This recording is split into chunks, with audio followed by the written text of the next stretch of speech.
देश जो कभी एक ही जमीन का हिस्सा थे, आज युद्ध के मैदान में एक दूसरे का खून बहा रहे हैं। हम बात कर रहे हैं आर्मेनिया और अजरबैजान की। इन दोनों ही देशों का वजूद सोवियत संघ के टूटने के बाद सामने आया। ये दोनों देश भारत से करीब 4000 किलोमीटर दूर जरूर स्थित हैं, लेकिन आर्मेनिया और अजरबैजान की लड़ाई ने भारत की चिंताएं बढ़ा दी हैं। वो भला क्यों, और साथ ही कैसे आर्मेनिया और अजरबैजान की लड़ाई की आग रूस, तुर्की और ओआईसी देशों तक फैल सकती है, और क्या आर्मेनिया और अजरबैजान के बीच की इस लड़ाई को कोई रोक सकता है? इस सब के बारे में हम आगे बात करेंगे, लेकिन फिलहाल जानते हैं कि आखिरकार आर्मेनिया और अजरबैजान के बीच खून खराबा क्यों हो रहा है। फिलहाल ईसाई बहुसंख्यक देश आर्मेनिया और मुस्लिम बहुसंख्यक देश अजरबैजान के बीच 3 दिन से घमासान युद्ध नागोर्नो कराबख इलाके को लेकर हो रहा है। ये इलाका फिलहाल अजरबैजान में पड़ता है, लेकिन 1994 से ही आर्मेनिया द्वारा समर्थित बलों का यहाँ कब्जा है।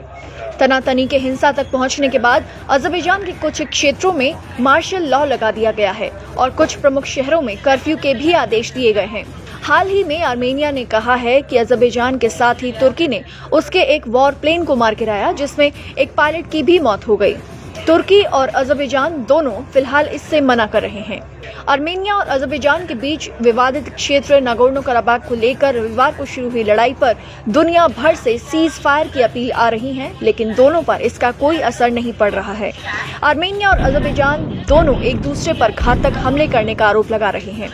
अजरबैजान कहता है कि इस जंग में उसने आर्मेनिया के 550 सैनिकों को मार गिराया है। अजरबैजान के रक्षा मंत्रालय ने दावा किया कि आर्मेनियाई बलों ने सोमवार सुबह टाटा शहर पर गोलीबारी शुरू कर दी।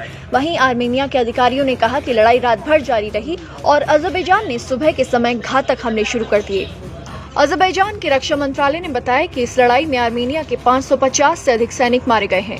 वहीं आर्मेनिया के अधिकारी इस दावे को खारिज कर रहे हैं। साथ ही आर्मेनिया ने यह भी दावा किया कि अजरबैजान के 4 हेलीकॉप्टरों को मार गिराया गया। करीब 4000 वर्ग किलोमीटर का नागोर्नो कराबाख इलाका एक पहाड़ी इलाका है, जहां आमतौर पर तनाव की स्थिति बनी रहती है। साल 2018 में दोनों सेनाओं ने सीमा से सटे इलाके में अपनी सेनाओं को बढ़ा दिया था और अब ये तनाव युद्ध का रूप ले चुका है। अब देखते हैं कि भारत पर आर्मेनिया और अजरबैजान की लड़ाई क्या प्रभाव डाल सकती है।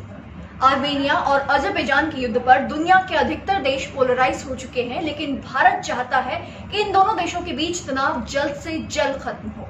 इसका सबसे बड़ा कारण ये है कि आर्मेनिया और अजरबैजान दोनों के साथ ही भारत के अब तक संबंध अच्छे रहे हैं। भारत की पूर्व विदेश मंत्री सुषमा स्वराज अपने कार्यकाल में अजरबैजान की राजधानी बाकू पहुंची थीं, तो उनका जोर शोर से स्वागत हुआ था। वो अजरबैजान में मौजूद उस अग्नि मंदिर में भी पहुंची थीं, जिसका हिंदुओं के लिए धार्मिक महत्व है। भारत की oil and gas company ONGC की विदेश इकाई का अजरबैजान के पास मौजूद कैस्पियन सी में तेल के भंडार एसीजी ऑयल फील्ड्स और साथ ही बाकू तिब्लिसी सीहन पाइपलाइन में एक बड़ा निवेश है।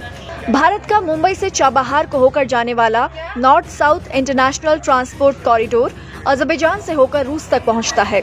इस ट्रेड रूट का सुचारू और सुरक्षित रहना भारत के लिए मायने रखता है। तो वहीं आर्मेनिया भारत और उसके बड़े फैसलों को हमेशा अंतर्राष्ट्रीय मंच पर समर्थन देता आया है। पिछले साल संयुक्त राष्ट्र की महासभा के मौके पर आर्मेनिया ने कश्मीर के मुद्दे पर भारत का समर्थन किया था। प्रधानमंत्री नरेंद्र मोदी ने आर्मेनिया के प्रधानमंत्री से मुलाकात के बाद कहा था कि हम भारत आर्मेनिया संबंधों को तकनीक, दवाओं और कृषि आधारित इंडस्ट्रीज के क्षेत्र में बढ़ाना चाहते हैं। आइए अब जानते हैं कि बाकी देश आर्मेनिया और अजरबैजान के तार-तार हो रहे रिश्तों पर क्या प्रतिक्रिया दे रहे हैं और कौन सा देश किसके साथ है। पाकिस्तान दुनिया का इकलौता देश है जिसने आर्मेनिया को अब तक मान्यता नहीं दी है। अजरबैजान आर्मेनिया के बीच हुई सबसे पहली झड़पों के बाद सबसे पहले पाकिस्तान की तरफ से ही प्रतिक्रिया आई थी और जाहिर सी बात है कि वो अजरबैजान के साथ खड़ा है। तुर्की भी अजरबैजान के साथ है। तुर्की ने आर्मेनिया को सीज फायर की नसीहत देते हुए कहा कि उसकी वजह से पूरा क्षेत्र युद्ध की आग में जल सकता है। आर्मेनिया तुर्की पर अजरबैजान को उकसाने का आरोप लगा रहा है। रूस और आर्मेनिया के रिश्ते नजदीकी हैं। आर्मेनिया में अभी भी रूसी सिक्का चलता है। रूस ने भी शांति की अपील की है, लेकिन रूस और तुर्की की भी नहीं बनती। अगर तुर्की इस युद्ध में अज़रबैजान का साथ देता है तो रूस आर्मेनिया के साथ उतर सकता है।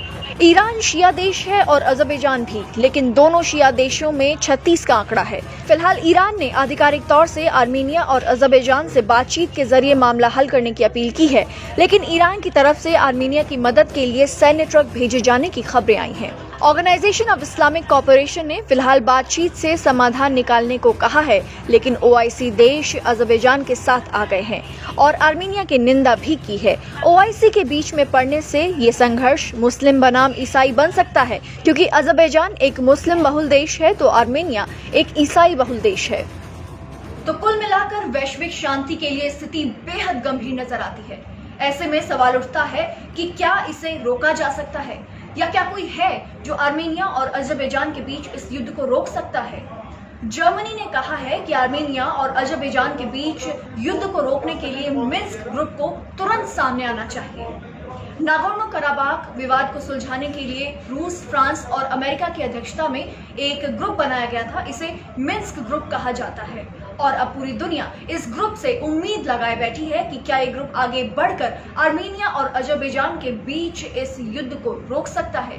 लेकिन पहले भी 2010 में मिन्स्क ग्रुप ने नागोर्नो कराबाख के मुद्दे पर आर्मेनिया और अज़रबैजान के बीच विवाद को सुलझाने की कोशिश की थी, लेकिन असफलता ही हाथ लगी थी।